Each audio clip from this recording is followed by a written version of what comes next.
let's get into Star Wars Day. Oh yeah. But what is this Star Wars Day? Yeah, like when did it start? What is it? Well, this is from GameSpot. Oh, good. We've got a fun. This first paragraph is so silly. I'm not even going to read it. It's just like, come on. People know what Star Wars Day. They're like, May the 4th be with you.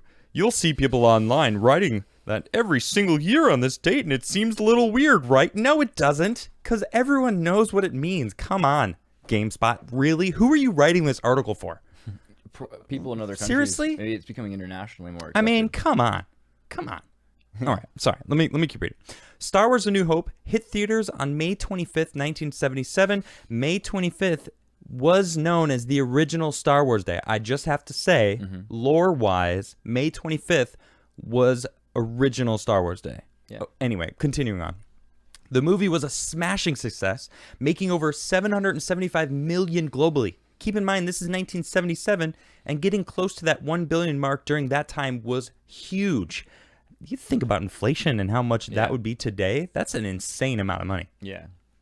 It was already a cultural phenomenon just after one movie, and 44 years later, it's still going strong. And obviously the phrase "May the 4th be with you" is based on "May the Force be with you." It is? Is that what it is? That makes a little bit of sense. I had every idea. This, oh my gosh, it's a little. Come on, GameStop, Spot, whatever it is. Anyway, it said multiple times in the story. However, the phrase "May the 4th be with you" has some pretty interesting origins. It wasn't someone from the world of Star Wars that coined the phrase. Back on May 4th, 1979, to celebrate Prime Minister Margaret Thatcher's victory, her political party took out an ad in the London Evening News which said, "May the 4th be with you." This is so much more. Did you know that? Not at that all. It was Margaret Thatcher's team. Mind blowing. It's pretty cool. It means so much. Actually. Really? Yeah, that's crazy. I mean, Margaret Thatcher. I mean, she was a boss. Yeah, I mean, well, I have particular issues with certain things she did. Obviously, in Argentina, the war that she caused over Easter Island or the Malvinas. Right? Okay. So I mean, I don't know about this, it's but basically the Vietnam War for Argentina. Like so many people died. So many people's parents are like in wheelchairs still. Okay, this took a really dark turn really fast. You said Thatcher. Thatcherism is dark. Yeah. But keep going. Wow. Well, I didn't know this side of her. But let's keep it Star Wars. Yeah. Maybe we can talk about that with the CAA segment. Sure. Okay. Let's see here. Yes, congratulations to Maggie. May the 4th be with you. While we couldn't find an archived copy of that edition, Star Wars backs it up. The phrase found its way into pop culture through various TV shows, books, and once again, the British government, but Star Wars Day didn't officially arrive until 2011. Sean Ward and Alice Quinn put together a celebration of all things Star Wars in Toronto, Canada. 1 year later, Star Wars Day happened again in Toronto with the same founders at the Toronto Underground Cinema. But this time, it caught the eye of the media, boosting its signal.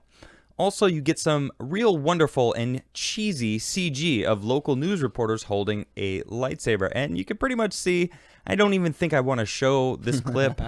Although, I'll be honest, I wish I had a lightsaber to just pull out right now and be like, yeah, just. I have a bunch. I of actually toy want ones, one. Those Force Effects ones. I was looking at. You can get some really cool lightsabers. I have a few. Like I have the Darth Maul double-sided Force Effects. Is it one. here in this house? No, it's the bummer. I didn't think about Star Wars coming. Dang. I do like Star Wars. I do too. I really, really want. I want to get two actually. I want to get an orange regular size and then an offhand dagger style blade that I would hold reverse. What's I your feel favorite like Star that Wars would be game? dope.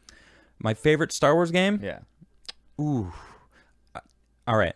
Fair warning, I haven't played all of them. Fair. All right. So it's hard to. Everyone says Knights of the Old Republic is my favorite. Is probably the best. Period. I never played it. Oh, I hear great things about it. It's the best. I hear it is the best one.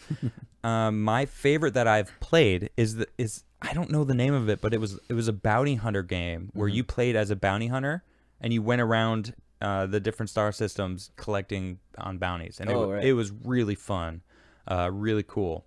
I don't remember what it was, but yeah, I'm really excited. They made so about many that. great games, and then the LucasArts, when they shut down, it was such a tragedy. They were working on like the new Coruscant Underground game. It was like what was it called?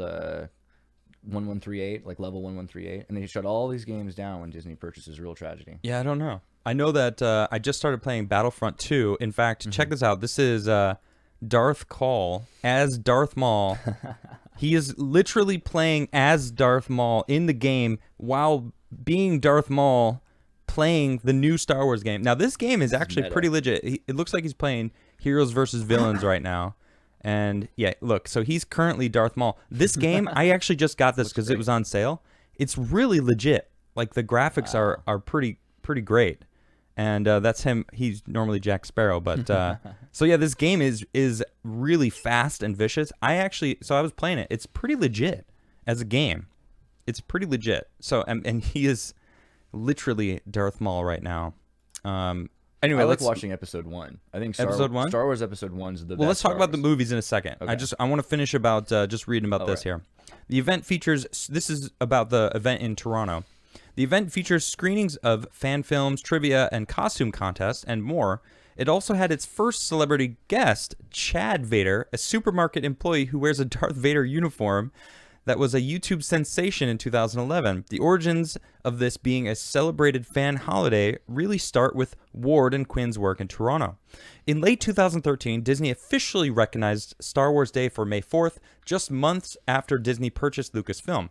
Since then, the day has been about celebration of the franchise, release of new collectibles, and in 2021, Disney Plus launched the first episode of its original series, The Bad Batch, a spin-off of the wildly popular The Clone Wars animated show. I haven't seen either yet, but I did hear The Clone Wars is really good. Did you ever watch it? Yeah, it was well done. Right on. Third season and best. I heard through good sources that The Bad Batch is a success so far. Dave Filoni first episode is good. I don't know. I haven't seen it myself. One of the greatest things Disney did was make sure they kept Dave Filoni, who did both the Rebels Clone Wars show, and before that he worked on Avatar: The Last Airbender. Oh, okay. So all the greatest episodes for the most part of Avatar, and so they're lucky to have him. He's amazing. Oh, good to know. Good to know. Let's see. If you need more Star Wars in your life, there are a lot of cool deals. You can sell in some stuff. Yeah, I'm not going to do that. Okay. But very cool. And then, I don't know if you guys have seen this. Hacksmith Industries literally made a lightsaber. And I'm going to... okay. Yeah, whatever. It's a plasma proto lightsaber build. Yeah, it doesn't have electrostatic. This is... with their music. It's pretty epic. So they... I don't even know if I can play this music. Whatever. It's... so that's it. You need a backpack. Yeah. It's sick looking. Look at this thing. But you have to have gas. You have to have argon. I believe, yeah. You built it. You gotta have. I mean, it's pretty dope though. He made like a legitimate backpack for it. Yeah. Look at this thing. If you had electrostatic, so that you could bounce the light did it. off The of world's another first. plasma. They did it. Look at that thing. Lightsaber.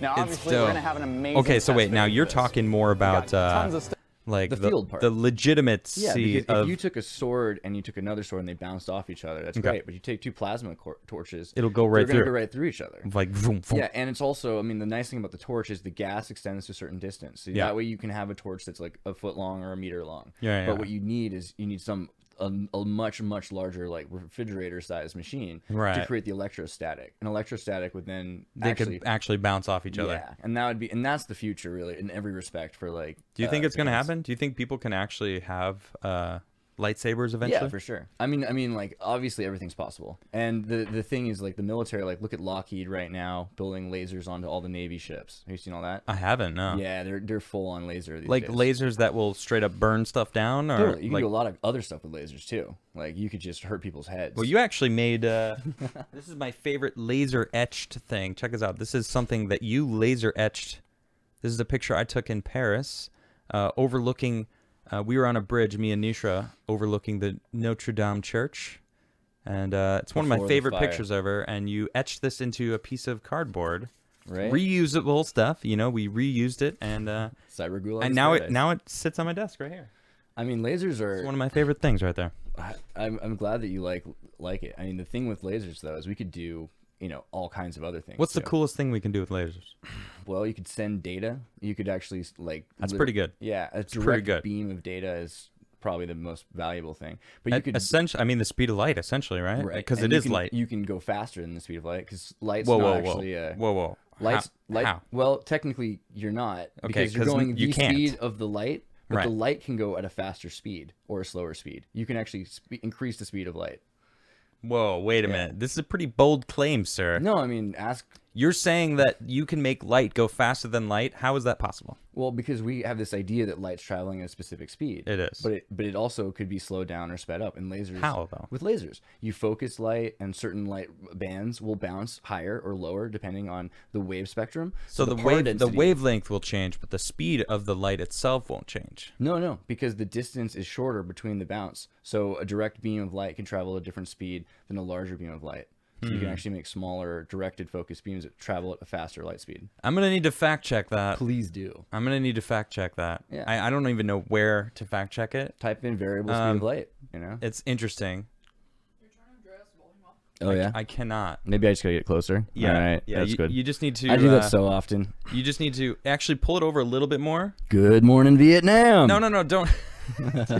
Don't yell into the microphone. Just okay. Chat is saying no. Yeah, the speed of light is. Oh, some people are saying it's not fixed. All right, chat is all over the place. I You don't guys even know. take your bets. Figure it out by the end of the show. Let us know. Take your bets.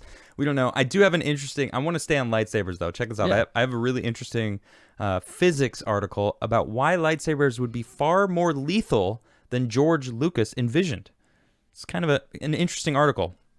All right. Research is an unpredictable process. Sometimes you end up making a really cool discovery that you didn't see coming.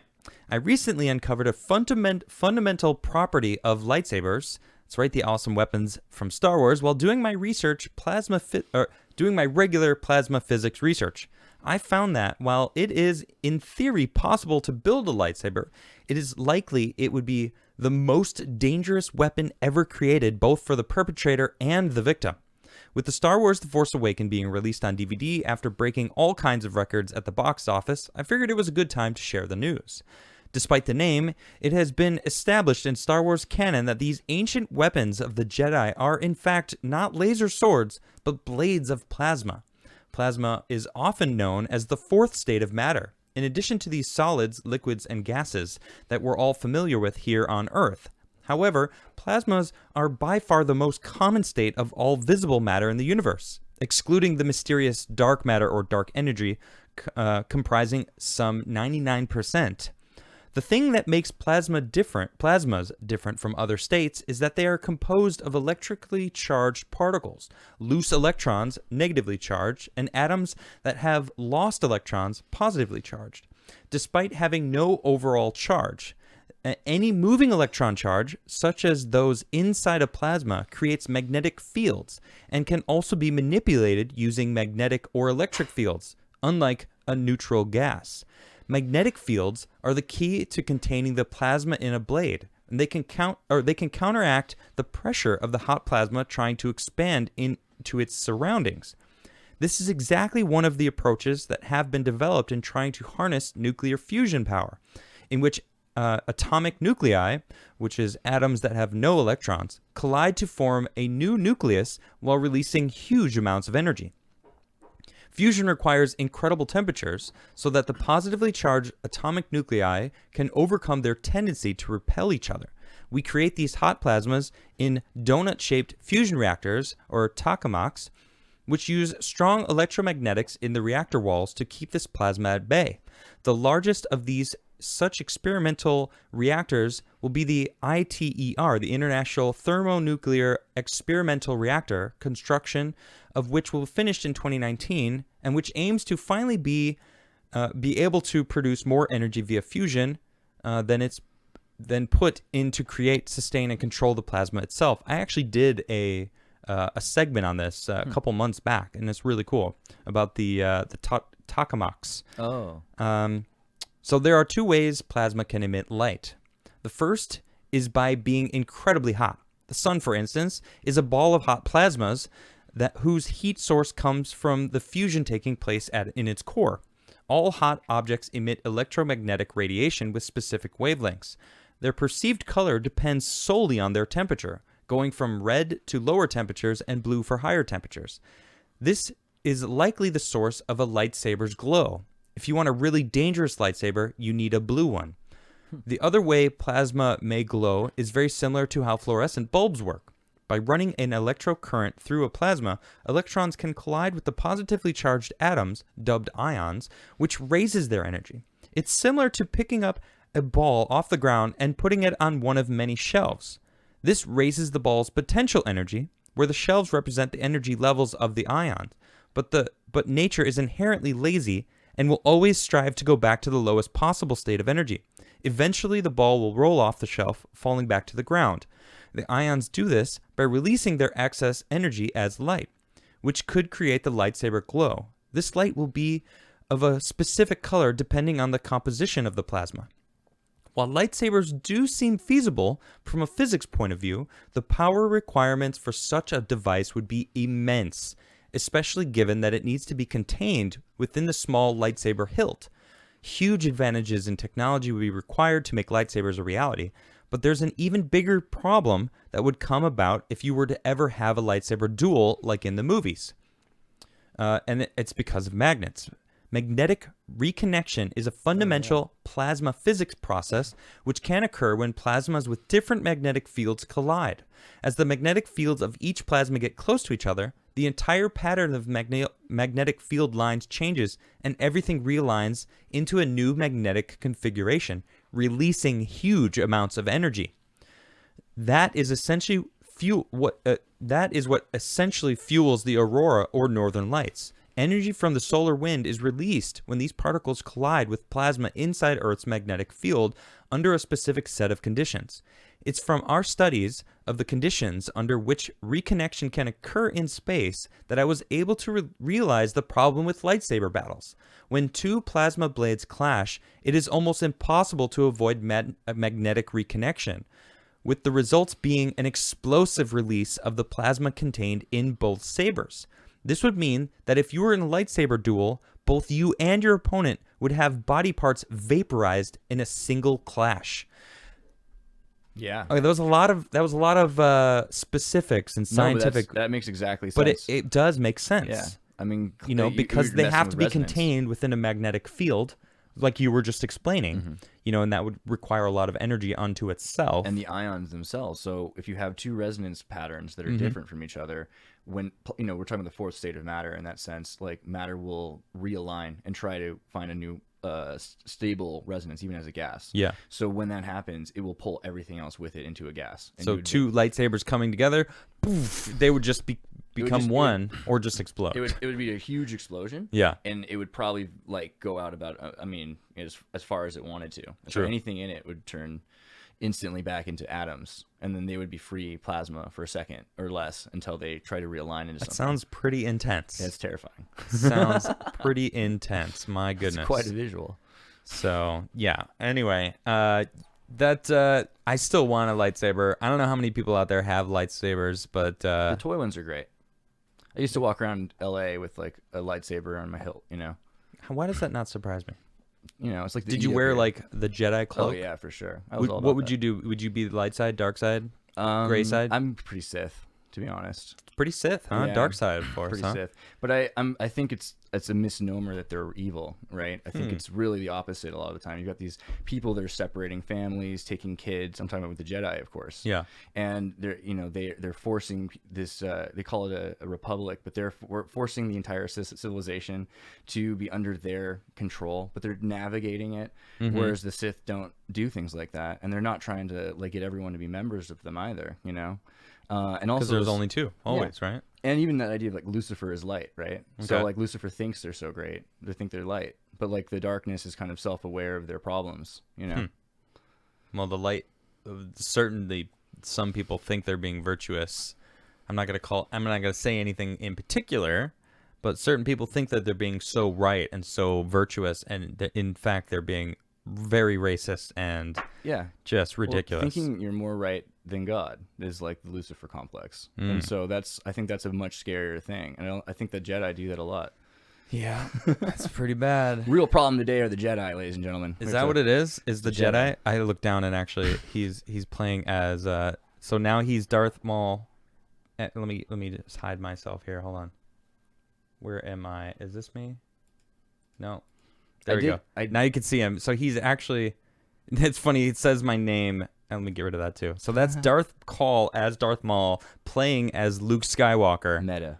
It's kind of crazy, right? So meta. It's funny. Like, is he playing the light side or the dark side, or is he actually evil or not evil? So Knights of the Old Republic lets you Hold on, let me just bring that back so I'm back to normal. Okay. Knights of the Old Republic lets you play as the good or the bad, and so I played through as the good guy because it was fun, and I felt like responsible for these characters. Like I was like their leader, so I wanted to lead them not astray. Okay. And then I thought, okay, I should try these other missions. I'll try playing it bad, and I realized I had no idea what evil was because a lot of the time, I was thinking I'll just be a jerk. And right. Like that's not how evil works. Evil pretends to be the good guy and says all the right things, and then does whatever is self-serving. Interesting. Yeah. And so you're constantly like making, one, if you tried to just be a jerk, you shut down opportunities. Yeah. And so those missions just never open up, and so you can't even do it. Interesting. You have to pretend to be a nice guy. See, me, I would be have you heard of the Gray Jedi? Yeah, Gray for sure. I think realistically I would want to be a Gray Jedi because I feel like to achieve true balance, you would need to study both sides of the Force. Absolutely. You got to have a good balance in life is very essential, for most things, I feel. Yeah. So, like... This is why... Go ahead. Well, just Star Wars Episode 1 is so brilliant. I just watched it. Do you like it? Yeah, like 2 days ago. How do you feel about it? I liked it a lot. See, a lot of people don't understand it. I was shocked. There's people who like it and people who don't understand it. I don't think anyone who thinks that it's a bad movie, they don't understand like what it's saying. With Darth Maul is this brilliant prodigy, and he's awesome he's from a planet that's like tortured, and it's a matriarchal society that eats the men and uses them. I didn't know that. Yeah, and his life is hard, And then you have Anakin is this kid. Right? I think Darth Maul deserves his own movie. Yeah, I just want to say that he's one of the coolest figures in all of Star Wars. Yeah, he's everything that the bounty hunter Jango Fett was like in the fan series, like they were thinking of, but. Mace Windu thought he was going to bring balance to the Force. Purple, red, and blue. Right, so right, he's thinking. So he hates that boy because he thinks and no one can say that they're the chosen one, but he's pretty sure he's the chosen one. Do you believe he didn't die? I didn't think about that. Yeah. I didn't think about that. He wanted to be the chosen one himself. Yeah, we can't train this boy. Who's most against it of the whole council? Yeah, that's true. And the whole way along into the third movie, he's constantly trying to, and so you got to imagine that moment there where Darth Sidious has got him. He's set the whole reality up. He's set it all up. So all of a sudden there's like a ride happening, and he's about to get his arm. Mace Windu's about to get his arm cut off, and he knows all of a sudden. He's like, "Whoa!" Because he looks and he sees Anakin. He's like, "This, he got me." You know what I mean? And he's thrown out of that window. Yeah. Do you think he's dead? I don't think he's dead. I don't think he's dead either. I think I have kind of a fantasy. I mean, that he's alive and that he's like. I'd love to write this if Lucas ever, existed again. Yeah, but he's missing his arms or his arm, and he's got like a droid, Well, replacement. I mean, Luke got his hand cut off, and he was fine. But he fell out of a window, and so I imagine he's addicted to spice, like for health problems, and he's living on, he's living and hiding somewhere, like on some, hut planet or like Nar Shaddaa or something. Do you think? Did you like the newer movies? No, you didn't. Not really. I feel like most people don't. Most I did Star like the Wars Rebel. fans. What's it called? Where they blew up. No, not. Oh no, Rogue One. Rogue One. No. Rogue One was dope. Yeah, that's Rogue cool. One was Rogue dope. One was an inside job. The Death Star was an inside job. Right. That's what the takeaway from that.